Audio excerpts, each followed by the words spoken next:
Hello gang. That was inspired, by the way, because I can't carry on without saying you chaps, by the late great Sir Donald Sinden. Google him if you're in doubt. He was one of our great actors of the day, Cruel Sea and so on and so forth.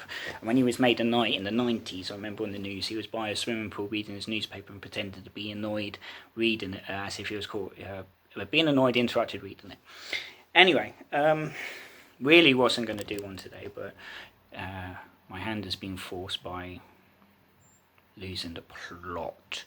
Please donate if you can, even £1 will do, or wish support to the chaps and ladies who work at Mind and the Samaritans, because I'm still being emailed and replying to said emails by the Samaritans because of my great friend in America was concerned. So we won't go into that, because even though I'm speaking to the internet, I'm kind of conscious that people are watching these videos. But it's been a month now since we all stood in that office. I will always say that, because it's now a common theme. I've now watched over 70 movies this month, because I'm up so early now. You think to yourself, how do you know that? How do you do that? I keep a spreadsheet. He's now reaching a point where I don't actually want to leave the house. And when I do, I get agitated. You know, it's very ironic, really, if you... so I'm just sorting out what the other t-shirt I'm wearing. Does mean, though, on a trivial way, I'm watching a bunch of films from the 30s and 40s. Some of them are not too good. My Dear Secretary of Kirk Douglas is kind of energetic, kind of fun, and yet very politically incorrect in the modern landscape in terms of its attitudes towards women folk.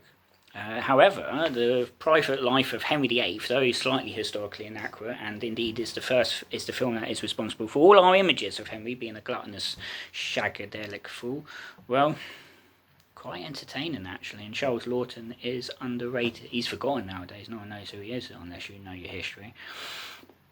But I'm reading the newspapers, and when I do go out, I buy the Times and Telegraph. Make of that what you will. My granddad, by the way, I should add before anyone's thinking Tory.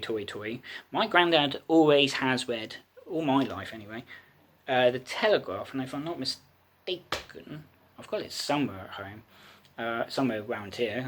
I'm at home. He bought a copy of the Times on the day I was born, Monday, the 2nd of September, 1985. And when I turned 30, I dug it out or somewhere, and was having a look at the headlines. There's stuff about, it's so amazing how things change. Thatcher's Prime Minister, various things are happening around the world.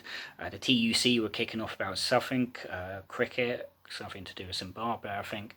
The TV listings, what we had on TV back then, incredible.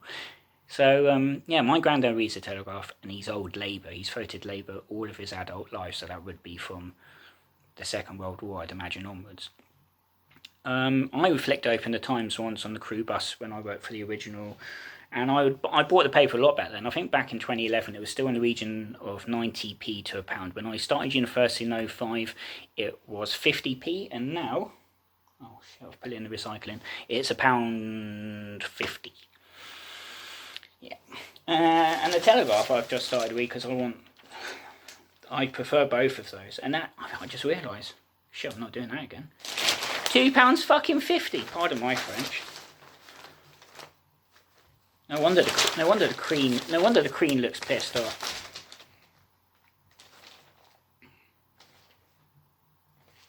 Rather helpfully in the news brief, and I just saw this, you get like your quick, you can't even read it, your shortcuts, it'll be called on a computer. So you got puzzles, page 18, TV listings 33, weather 35, but rather helpfully tells you where the obituaries are.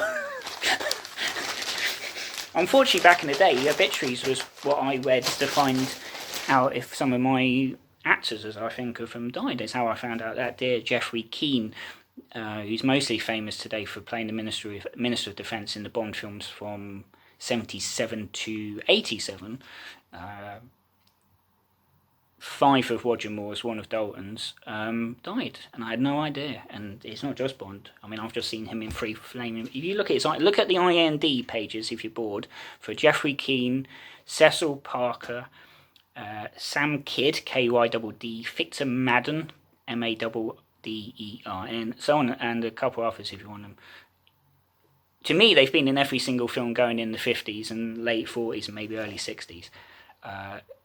Cecil Parker was in The Lady Killers, and I clean forgot he was in The Lady Killers. He's acted with Cary Grant in Indiscreet and Ingrid Bergman in that film, but he's also acted with Fan Johnson in 23 Paces of Baker Street. He's been everywhere, man. Delightful character actor. I wish he was alive today, because he would be great in some films, and so was Sam Kidd. In fact, I just wish I was alive in the 50s. Now, this scatterbrained approach, because I'm trying to keep it short because it's taken me forever to upload videos, hence why I'm speaking like a machine gun. Doubting on drinking Dr. Pepper, not on prescription. My dentist, if he saw these, knew how much Dr. Pepper / caffeine / soft drinks I've drunk since since lockdown side, would have a seething fit, because my teeth have suffered. I've got very bad teeth, not just for the acid, for somebody my age. I was born in the 1920s, ho ho, as I always joke, and I have the attitude of an idiot. Anyway, on the buses, I opened up the Times, and was I'd read it fairly often back then, as I say, and I wrote with a guy, I think it was I want to say Derbyshire, no, county, he was up north actually, north east, where my gran came from, and proper socialist, old Labour. He had, quote, knitted a peen, P-E-A-N, or A-E-N, to Arthur Scargill.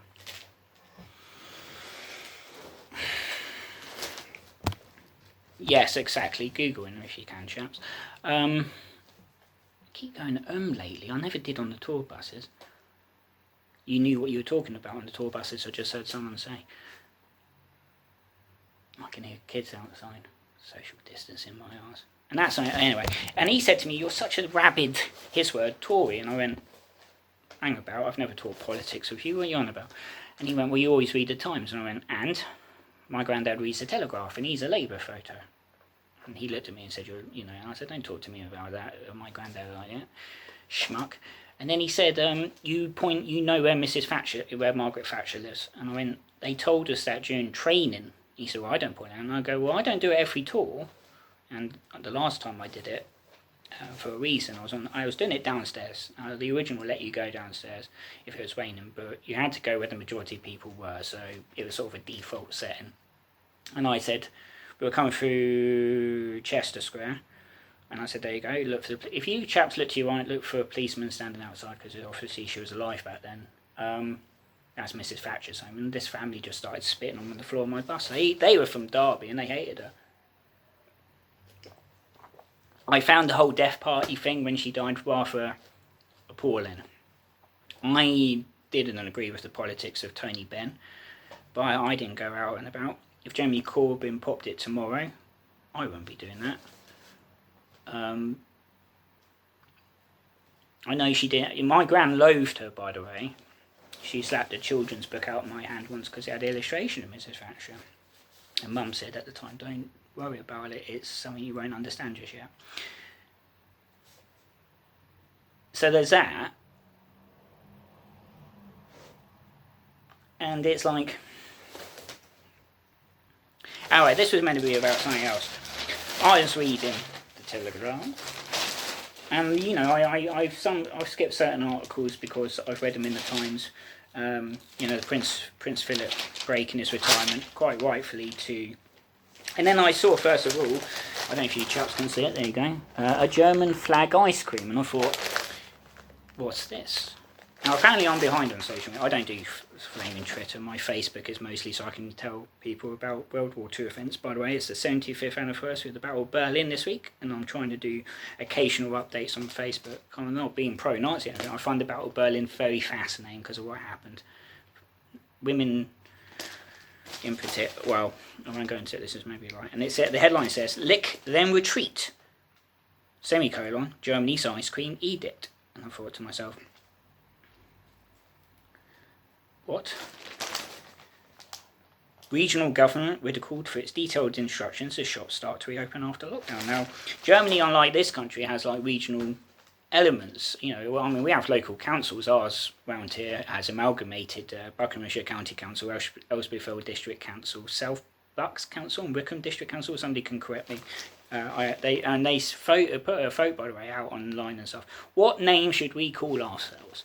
And in the end, they go, the winner is Buckinghamshire Council. And you're like, the local council spent hundreds of pounds, hopefully, on this poll. Like that idiot public investigation in London after the Millennium Bridge was close to being too wobbly, and after whatever time £8,000 was being spent on a flaming report that basically was summarising online as the bridge is built wrong, it's wobbly. Anyway, so the regional authorities in Germany, what they are, I wish I lived there. Where would I live? Bavaria has always tickled me. I've never been to Germany, I might add, but I used to want to live in Berlin, but I think Berlin, from what I've read nowadays, is far too mad. I want to go to Munich and Nuremberg because of my gran for the latter, and I want to go to the Oper Salzburg and just stare off into the Alps until somebody tells me that that isn't the Alps. So yeah, Lower Saxony, where my dear late friend Klaus was from. I wish he was alive to see this. I know the expression he'd put on and what he might say. This is, honestly, I'm glad I live in this country. Let's have a look. Quote, the state of Lower Saxony is focusing on more pressing issues. Customers buying our ice cream are allowed one lick in the shop to prevent it dripping on their clothes. Priorities. Before retreating to a safe distance to enjoy the rest. Well, you couldn't make it up. You could. I'm going to put this in one of my stories, actually, I think. Could you imagine telling a 5-year-old kid? I mean, forgive me, I know somebody is German watching this, so forgive me, Julia, but, you know, you're in a shop in Lower Saxony, and I've forgotten my flaming towns and cities in Lower Saxony, apart from where Klaus is from, and I don't want to besmirch Einbeck, so we'll make up a town, and, you know, your parent, father, mother, whatever, and your little Heinrich, 4 years old, is with you, and he's just gotten his favourite ice cream. Mine was strawberry, so he's eating it. And he goes, and she goes, quick, it's 25 degrees, it's melting, Heinrich, hurry. And she, no, my German accent is that good. And he goes, yes, Matti, ja, Matti. And he goes, what, quick, walk away. I mean, it just, how do you police that? I mean, Italy are driving flipping dune buggies or whatever they are on the beaches or wherever up to people sunbathing with a drone flying overhead and going, what the? We aren't necessarily. I mean, have I got news to you on Friday? It's on the iPlayer store, so check it out.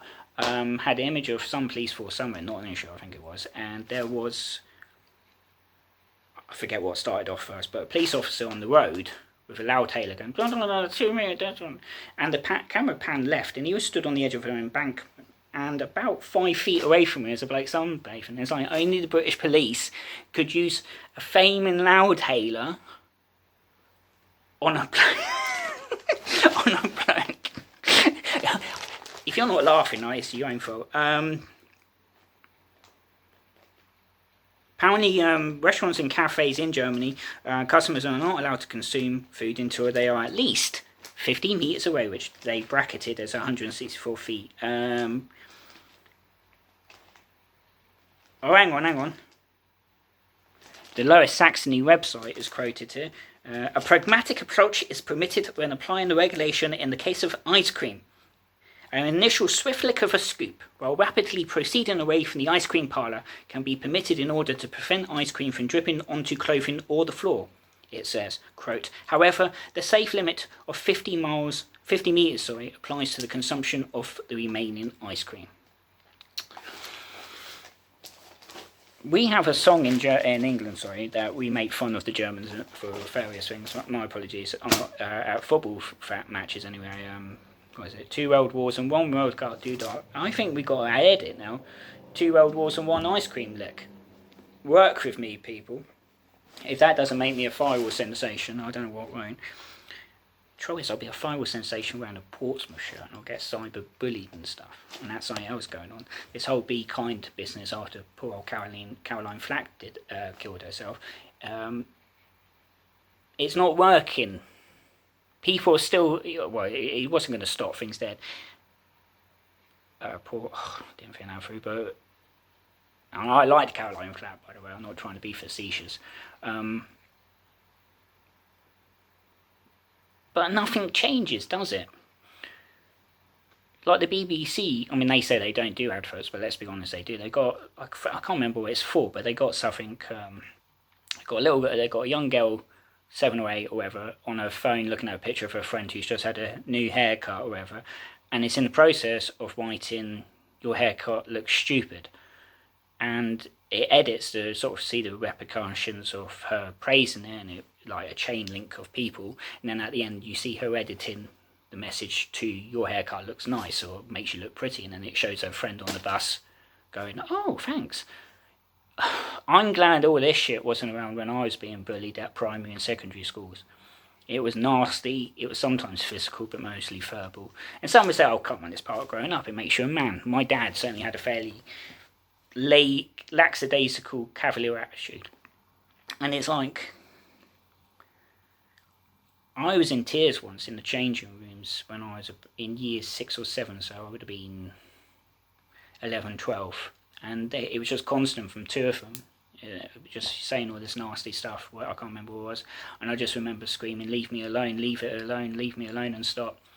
My mum still says sometimes to people that when I was about 5 or whatever, she ran upstairs. I think she ran upstairs, but I was only screaming, don't hurt me, don't hurt me. I was bullied for not being able to say my R's, and now that I've said that, you'll probably pick on it in the videos or notice it more. And it affects me in my tour jobs. And so far, no, I've not heard anyone laughing at it, and I try and do it in a way that doesn't sound like my R's are going. The condition for not pronouncing your R starts with an R. And now I can't say any other words, it seems, certain other words or letters. My W's and my S's are starting to go somewhere south. It used to get picked up on at M&S. And I said, this is bullying, technically. It's not bullying, I'm just pointing out. Well, don't. What's the point? I know I can't pronounce stuff. I know I'm a fucking ugly bastard with a big nose. I don't need anyone else to tell me that. And before anyone says anything, I've had girls walk across the road to get away from me. I wasn't doing anything, I was just walking. And on a lighter side, this coronavirus has given the girls the legal reason to stay away, and also other people. It used to be the case. I actually have had not just girls, but people walk away from, see me coming and sort of go the opposite direction, cross the road or whatever, or on the bus. I've had people sit away from me. And the guy, I was coming back from the shop in town earlier, and he came around the corner ahead of me. He's still a good 15 feet ahead of me, and he crossed the road, and initially I was miffed, and I'm like, well, yeah, it's coronavirus, isn't it? Back to Lower Saxony.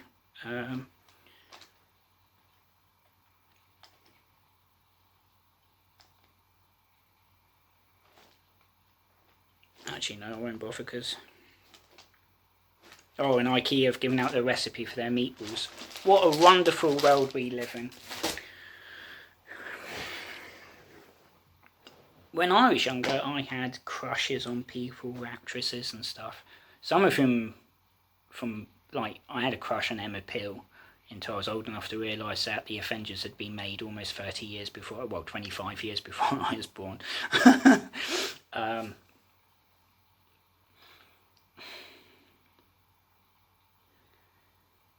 So that's that, really. It's a little bit longer in the end because I've got going. I would strongly suggest this is probably the most animated I've been. Maybe the caffeine helps.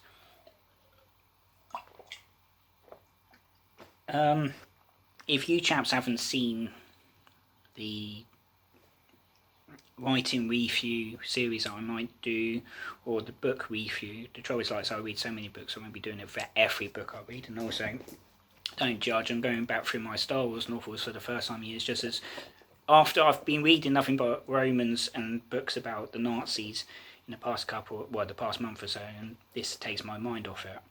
And the trouble is, these books now are not. These books used to be canon, meaning that whatever happened in the books was fact, so to speak, and that's why the Curious Scott ends up in the Star Wars prequels 20 odd years ago. And the book started, I think, late 80s.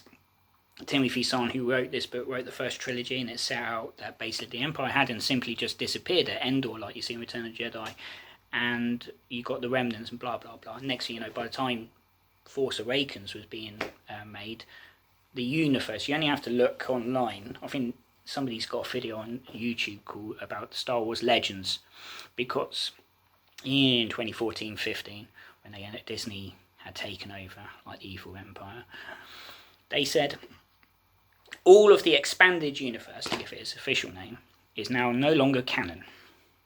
And I was like, really? Even Shadows of the Empire? Even the X-Wing series? Check them out, people, they exist. And give you an idea, I mean, the image is back to front. You used to get at the back like little previews under each title of books, and it would say 5 years after Return of the Jedi, 5 years, whatever, 7 years on. They then, I mean, this isn't even the full list of it before I finish, because this book's from 2006, and it starts off 33, and they changed the setting date, you know, the year 0, so 33 years before A New Hope, and you get the main films and then book set, and it goes all the way now, or did, to 40 years after A New Hope. And now they're gradually building up a new timeline and shit. Now that episode 9's out, hopefully there'll be more books. So, but they've also, I'm going off on a tangent now, I should do this in a book review. Long story short, the whole Death Star backstory, which was established in a book called Darksaber, set 8 years after Return of the Jedi, is now no longer relevant because of Rogue One, well, respectively, Attack of the Clones, Revenge of the Sith, and Rogue One in that order. And even, I should add, the novel Catalyst, which I saw it branded online as Catalyst, a Rogue One story. Get behind the Kenobi series when it comes out. I wanted a Kenobi film just to see Ewan McGregor back in action. And apparently, it's not firmed up, it's not greenlit. There might be a Darth Vader series, but apparently it will be set during the Clone Wars, which I haven't seen the series, but it's been done in the series. I would ideally think that you could get away with having a Kenobi Vader series, as both of them deal in their own worlds with the world after Revenge of the Sith, because now we know Anakin Skywalker's driven to mental instability by the death of Padme, and Obi-Wan's stuck on a bloody desert planet. Did he catch the short end of the stick? Bloody hell. Could you imagine if it was Leia that grew up on Tatooine and Luke on Alderaan? Yeah. So yeah, chaps, 22, almost 23 bloody minutes.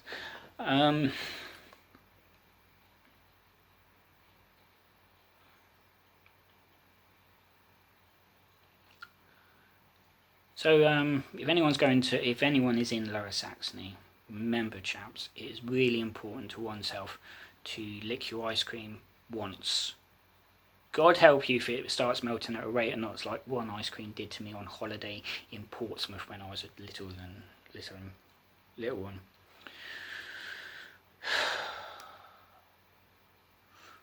Auf Wiedersehen.